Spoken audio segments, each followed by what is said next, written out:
درود و سلام به کل هموطنان و به پراپورچیکان و به پالکونیکان.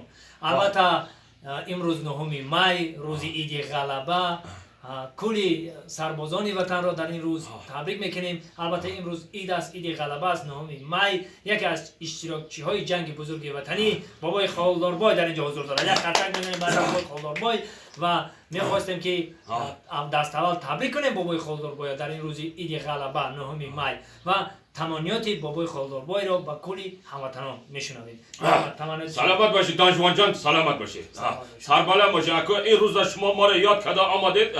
ما یا آدمایی که مثالی گفت اشتراکی جنگ بزرگ وطنی یک صدی یک در هفتگی خودش هم ایپو پرماندگی خانه داشتگی، شما هم که ما را یاد کرده آمدید، همین خدا شما را یاد کرده. فهمیدید آخه؟ الان سلام علیکم دوستان عزیز، هموطنان عزیز، همه شما را به این روز 9 می یعنی عید غلبه همه شما را تبریک و مبارکباد میگم.